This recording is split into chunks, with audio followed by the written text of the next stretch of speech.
우리가 지난 시간 그리스도인의 윤리적인 삶에 두 가지 원리가 있다고 말씀드렸습니다.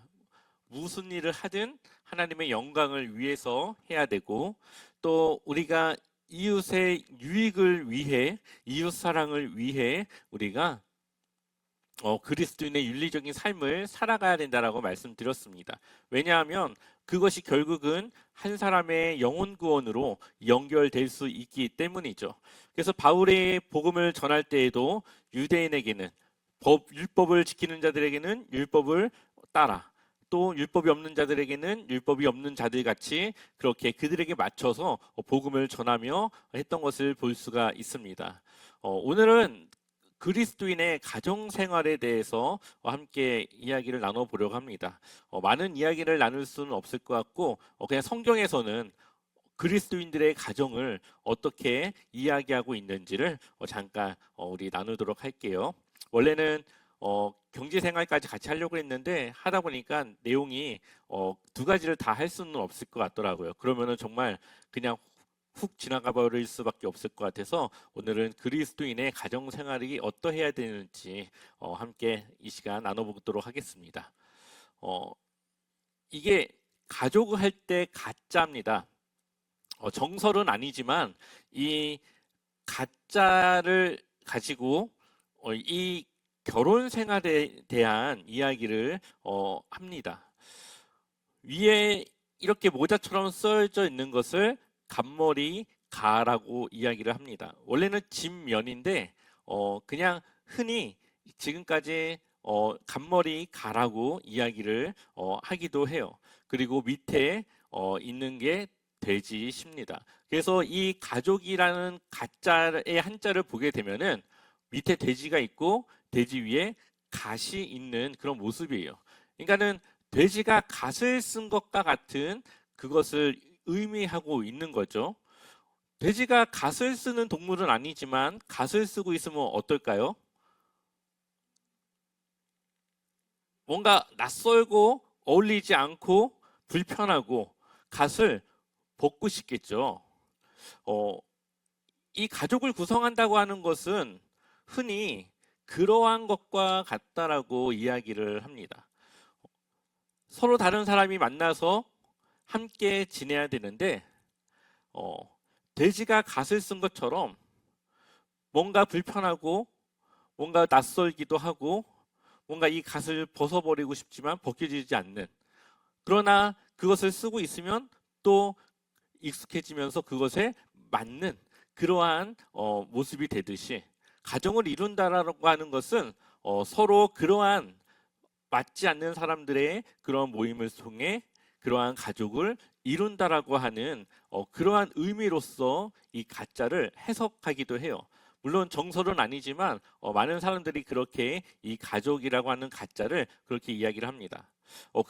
이와 같이 이 가정을 꾸린다고 하는 것은 굉장히 쉬운 일은 아닙니다. 여기 또 다들 경험해서 아시겠지만 가족, 진짜 혈연 관계에서도 매번 싸우는데 서로 다른 환경, 다른 상황에 더 많은 시간을 잘하고 보냈다가 함께 이 남녀가 모여서 가정을 꾸며 살아가는 것이 얼마나 이것이 힘들고 어렵겠습니까? 그러나 가족은 원래 그렇게 시작하는 것이라고 한자는 그렇게 이야기를 하고 있죠. 기독교인들의 이혼율은 얼마나 될까요? 공식적인 통계는 없지만 이혼을 상담하러 오는 사람들을 100으로 봤을 때 대략 27% 정도가 그리스도인들이라고 이야기를 합니다. 그래서 대략적으로 한 27% 정도 그냥 잡을 수가 있어요. 다른 종교에 비해서 이혼율이 높습니다. 그리고 일반 가정들과 이혼율이 별로 차이가 없어요. 여기서 말하고 있는 것은 교회를 다닌다고 해서 가정생활이 평탄하거나 더 나은 가정의 모습을 가지고 살아가지 않고 있다라는 것을 보여주고 있는 겁니다. 어떻게 보면은 정말 하나님의 말씀으로 가정을 꾸려서 그 말씀을 통해 남녀가 서로 이제 남편과 아내로서 존중하고 섬기고 그렇게 살아가는 것이 맞지만 현실적으로 그것이 쉽지 않다.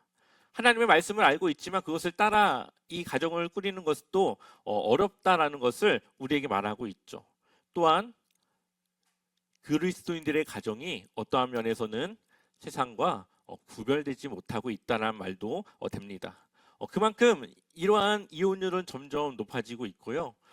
그렇게 하고 그리스도인들의 가정이 그런 모습으로 가지고 있습니다. 그렇다면은 어떠한 사유로 보통 이혼을 하게 될까요?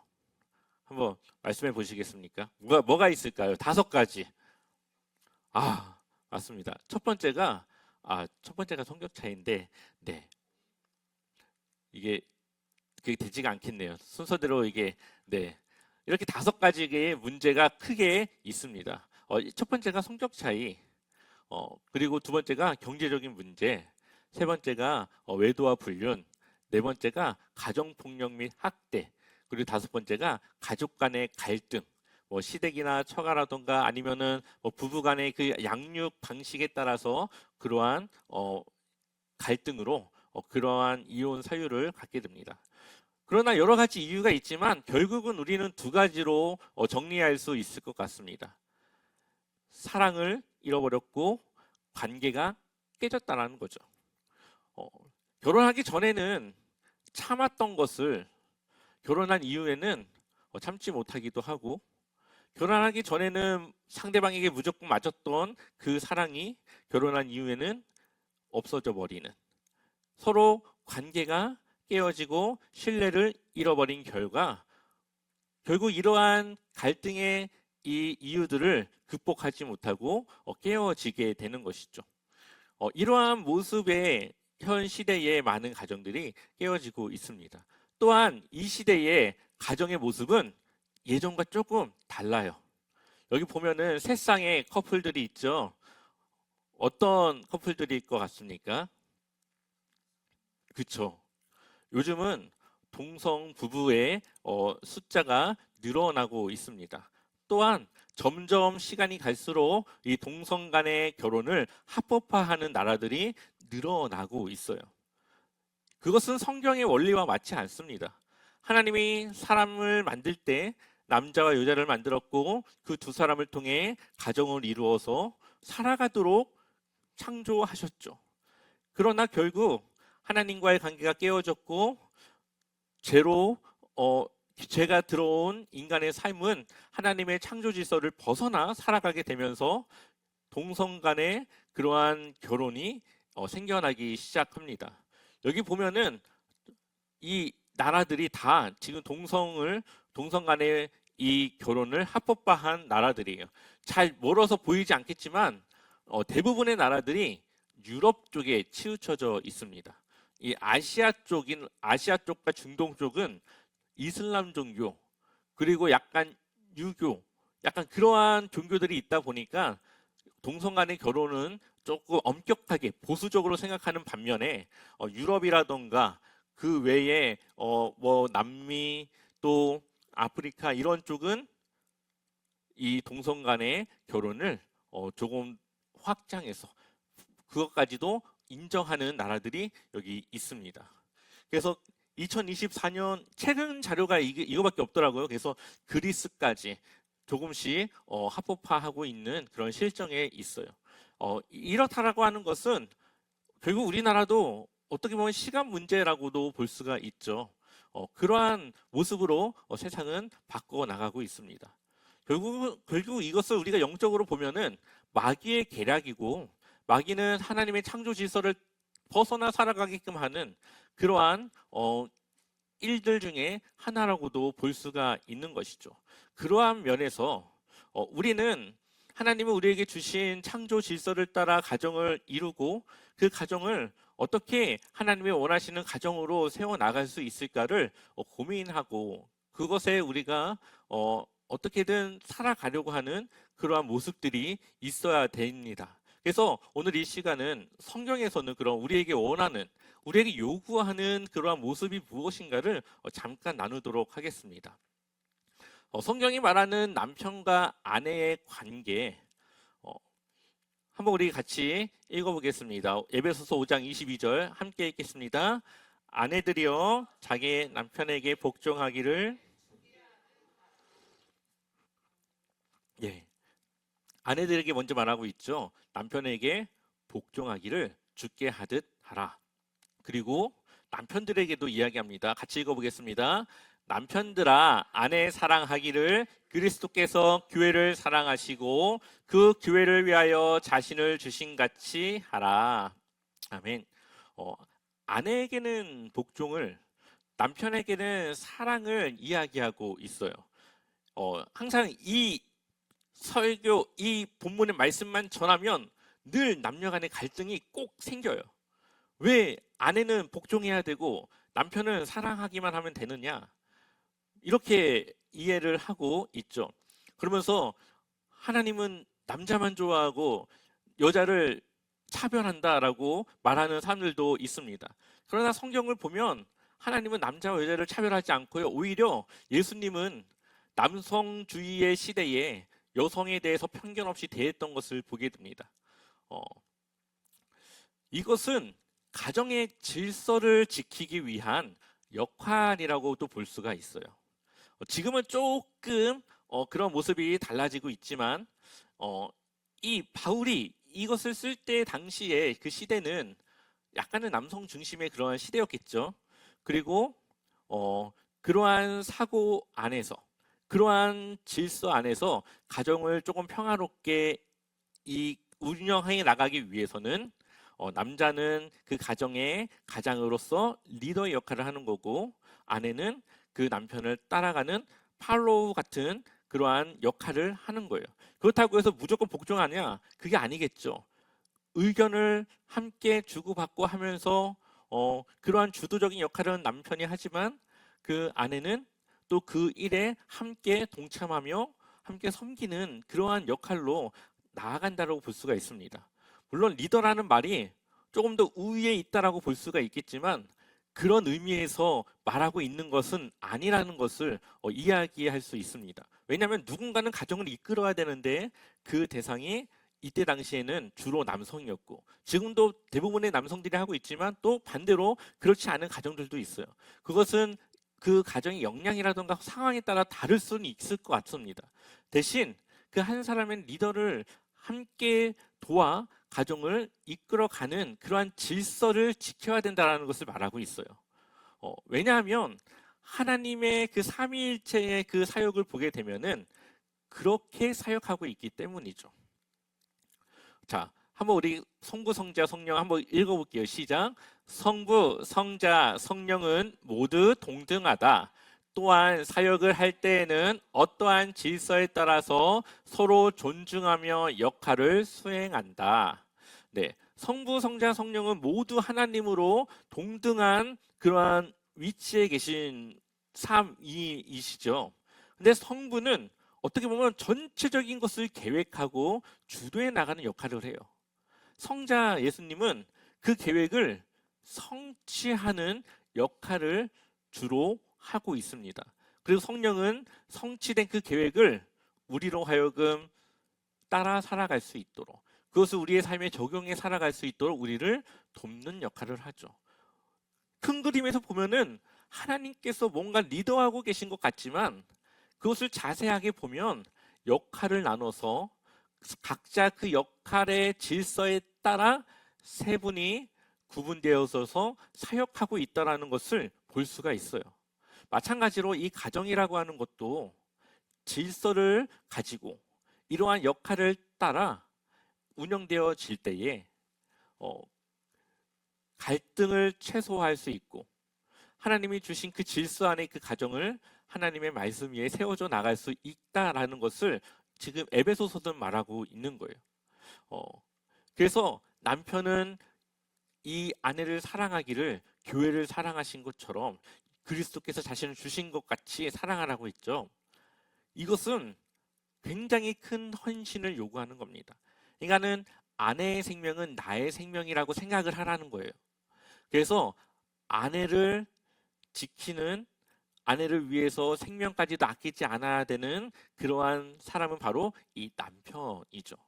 그러한 사랑을 줄 수 있는 남편이 있을 때 그 아내는 당연히 그 남편을 신뢰할 수 있고 함께 따라갈 수 있고 협력할 수 있는 관계가 될 수 있는 거죠. 바로 이 복종과 이 사랑이라고 하는 것은 결국은 서로의 신뢰와 관계를 이루고 형성하기 위한 그러한 것들이라고 볼 수가 있습니다. 그것이 된다면 누가 가정을 이끌고 누가 무슨 일을 하든 그것은 한 팀으로 그 가정을 함께 이끌어 나갈 수 있게 되는 겁니다. 그래서 가정에는 질서가 있어야 되고 그 질서는 바로 각각의 역할에 따라 나눠지고 그것을 서로 존중하고 사랑하며 그래서 그 관계를 깨지지 않게 더욱더 단단히 붙잡아 나아가는 것이 이 에베소서에서 말하고 있는 그러한 모습이에요. 근데 이것이 우리가 이론으로 되는데 실질적인 삶에서는 그것이 잘 되지 않을 때가 있습니다. 왜냐하면 우리의 감정도 있고 우리의 각자의 삶의 패턴도 있고 그동안 내가 가지고 있던 내 삶의 그러한 모습들이 있기 때문에 그것이 되지가 않죠. 하지만 그것을 놓고 기도하고 노력할 때 하나님의 말씀에 내가 순종하기 위해서 더 그것을 받아들이고 나아갈 때 시간이 지날수록 그 가정이 더욱더 견고하게 세워질 수 있다는 것을 말씀하고 있습니다. 그래서 이러한 성경적 원리를 가지고 가정은 세워져 나가야 된다는 것을 성경은 말하고 있습니다. 자, 그렇다면 부모와 자녀의 관계는 어떠해야 될까요? 참 가장 어려운 문제 중에 하나입니다. 그리고 아무리 이 성경을 봐도 그것이 정말 답이 될까라고 하는 생각을 가지고 있기도 해요. 부모가 아무리 자녀에게 교육을 하고 가르쳐도 그것을 받아들이지 않으면, 그것을 따라가지 않으면 부모가 어떻게 이 자녀를 내가 원하는 대로 이끌어 나갈 수 있겠습니까? 아무리 노력해도 잘 되지 않는 것은 자녀이죠. 또한 이 시대의 많은 가정들이 부부는 괜찮은데 자녀하고의 갈등이 있는 가정들도 있습니다. 그거에 대해서 성경은 어떻게 말하고 있는지 우리 한번 같이 보겠습니다. 자, 에베소서 6장 4절 말씀 같이 읽겠습니다. 또 아비들아 너희 자녀를 노엽게 하지 말고 오직 주의 교훈과 훈계로 양육하라. 아멘. 부모는 자녀를 어떻게 하지 말라고요? 노엽게 하지 말고 대신 주의 교훈, 하나님의 말씀으로 훈계하고 양육하라고 말하고 있습니다. 자녀에게 그 화를 품지 않도록 조심스러워야 된다는 것을 말하고 있어요. 그것이 힘든 일이지만 성경은 그렇게 자녀를 양육하는 것이 옳은 방향이라고 말하고 있습니다. 그리고 내 권위가 아니라 하나님의 그 말씀의 권위로 양육하고 훈계하라고 말하고 있어요. 자, 그래서 부모가 자녀에게 해야 되는 여러 가지 몇 가지가 있는데요. 첫 번째는 분을 품지 않도록 해야 한다. 그러니까는 부모에 대해서 부모가 자신의 그러한 감정과 자신의 그러한 조절되지 않는 그런 모습으로 자녀를 대할 때 그때 자녀는 그것을 받아들이는 것이 아니라 마음에 뭔가의 그 반발심이 생길 수 있겠죠. 그러한 것들을 지금 말하고 있는 거예요. 그리고 두 번째는 삶의 주인이신 주인이 하나님이심을 인식하도록 철저히 양육해야 한다. 자녀가 하나님을 인식하고 하나님을 온전히 의지할 때 그 자녀는 부모가 제대로 잘 케어하지 못해도 하나님의 말씀을 따라 살아갈 수 있습니다. 이것은 제가 경험해봐서 알아요. 어, 저희 부모님 얼마나 바쁘셨겠습니까? 집에 많이 계시지도 않고 별로 그렇게 여러 가지 그러한 가정적으로 교육을 받지는 못했습니다. 근데 제가 그럼에도 불구하고 곁길로 빠지지 않았던 이유 중에 하나는 항상 하나님을 내가 믿고 있다라는 생각이 있었기 때문이에요. 나는 하나님을 믿으니까 성경적인지 아닌지는 모르겠지만 어쨌든 나는 나쁜 일을 하면 안 된다라는 생각은 항상 있었어요. 그래서 친구들이 그러한 것들을 할 때도 항상 나는 안 한다고, 나는 안 한다고 얘기를 했고, 또 친구들이 무언가 다른 놀러를 갈 때도 꼭 저는 교회를 가야 되기 때문에 같이 갈 수 없다라고 꼭 그거에 대해서는 철저하게 지키고 했습니다. 그것을 누가 가르쳐 준 것은 아니었지만 그냥 하나님을 믿는 내 마음속에는 그렇게 해야 된다는 생각을 가지고 있었어요. 어, 우리 교회 아이들도 우리가 여러 가지 이야기를 하지만 가장 중요한 것은 그 아이들의 생각에 나는 하나님을 믿는 하나님의 자녀라는 생각만 가지고 있으면 그 아이들이 조금은 뭐 곁길로 빠져나갈 수는 있겠지만 언젠가는 다시 돌아올 수 있습니다. 어, 그러니까 하나님이 내 삶의 주인으로 인식이 되어질 때, 내가 하나님의 자녀라는 것을 생각할 때, 그것이 바로 그 아이가 올바른 길로 갈 수 있도록 하는 가장 첫 번째 중요한 것이라는 것을 말하고 있죠.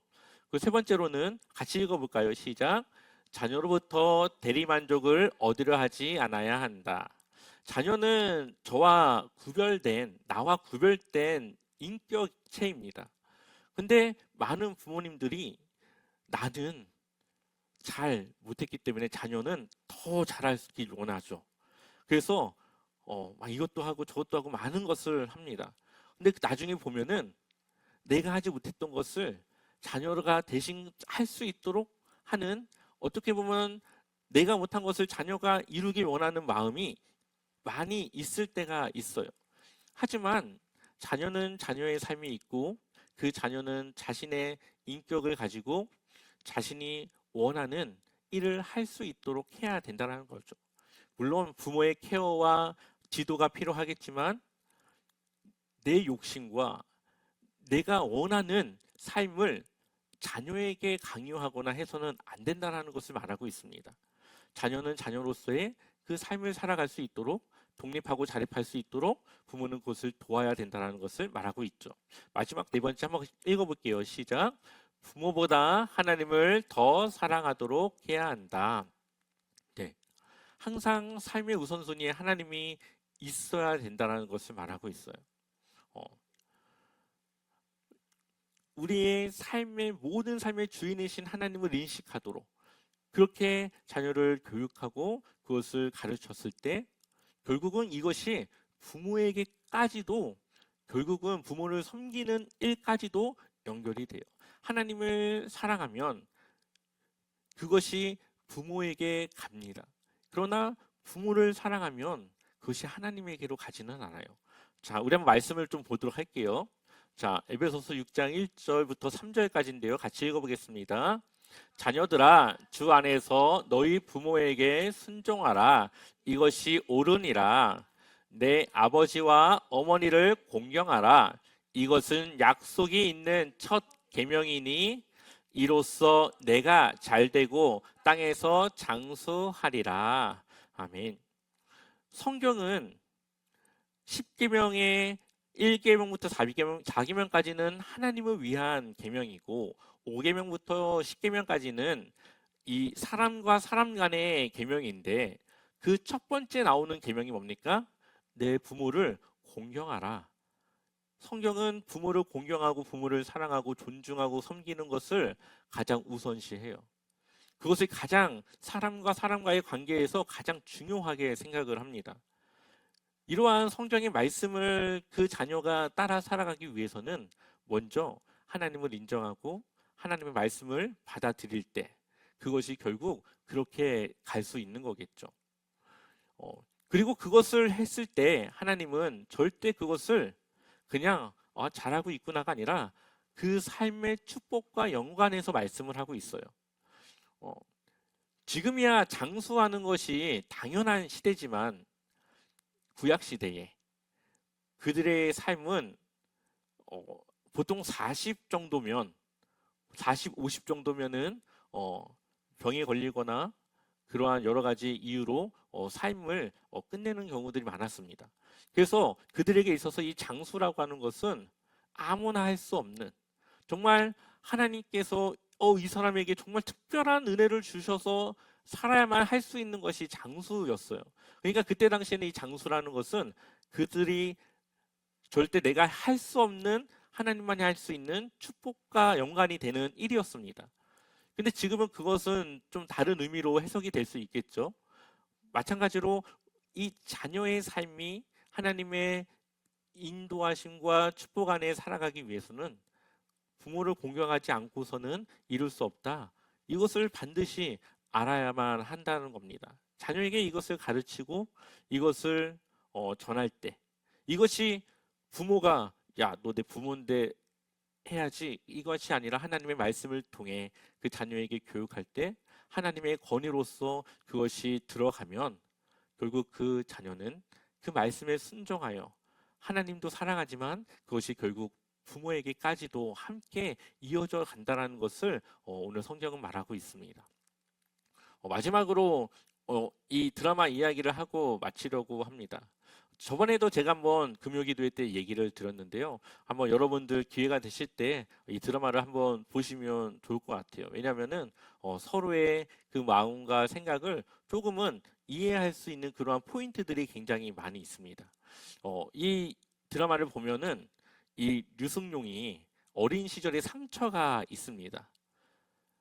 형은 늘 부모님의 사랑을 받는 존재였고 자신은 뭘 해도 잘해도 늘 칭찬받지 못했어요. 부반장이 돼서 그걸 자랑하라고 했는데 겨우 부반장 된 것 같고 자랑하냐고 하면서 막 핀잔을 줍니다. 근데 어느 날 엄마가 바나나를 주는데 형은 3개를 줬고 이 류승룡에겐 2개를 줬어요. 하나를 먹고 나중에 하나를 먹으려고 놔뒀는데 그게 없어졌습니다. 그게 이 류승룡에게는 어린 시절 상처가 됐어요. 항상 소외받고 뺏기고 인정받지 못하는. 근데 이것이 커가지고 자녀에게 간 거예요. 유승룡은 자녀에게 하고 싶은 걸 다 해주기 위해서 일단 가족은 뒤로 제쳐두고 회사에서 인정받는 사람이 되기 위해 회사에 충성을 다합니다. 회사에서 누군가에게 싫은 말 하거나 또 다른 데 가서 잘못한 것을 해결하는 그러한 약간 좀 힘든 일들을 도맡아서 다 해결하면서 그렇게 부장이라고 하는 자리까지 올라가요. 그리고 이제 임원, 상무로 올라가는 임원의 그 승진이 앞둔 그 상황에서 여러 가지 이제 뭐 갈등의 상황들이 일어나는 이야기들이 이제 드라마 속에 나옵니다. 그러다가 이제 결국은 잘 안 되는 쪽으로 막 흘러가다가 이 류승룡이 너무 이 심적으로 힘드니까 공황장애를 겪게 돼요. 그러면서 정신과를 찾아갑니다. 그러면서 이제 자신의 시절을 이야기하고 하면서 자기 자녀에 대한 이야기를 하는데 정신과 의사가 하는 말이 딱 한마디. 아이, 김낙숙 씨 바나나 그때 못 먹었던 거 그거 지금 자녀에게 그냥 사주는 정도밖에 안 하고 계시네요. 그 얘기를 하는 거예요. 자기에게 한이 됐던 것을 자녀에게 그냥 막 해주고 있지만 그것이 사랑이 아니라 그냥 자신의 그러한 부족했던 것을 자녀에게 대신 채워서가는 그러한 일만 하고 있었던 거죠.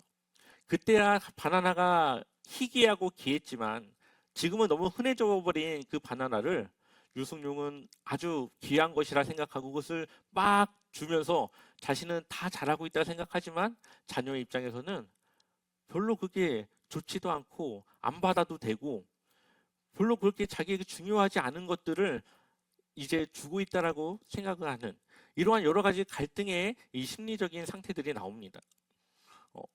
그러면서 결국 안 좋아진 상황에서 이제 가족들의 관계가 조금씩 회복되어지는 그런 내용으로 이야기가 마무리가 되는데요.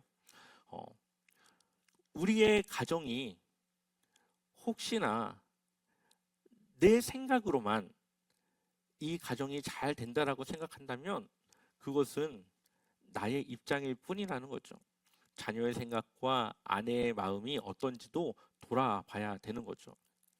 그런데 내가 이렇게 하니까 상대방도 우리 가정도 다 그것이 잘 될 거라고, 그것이 다 좋은 일이라고 생각하고 자기의 고집과 자기의 생각대로 하고 있는 그러한 모습이 이 드라마 이야기에 나옵니다.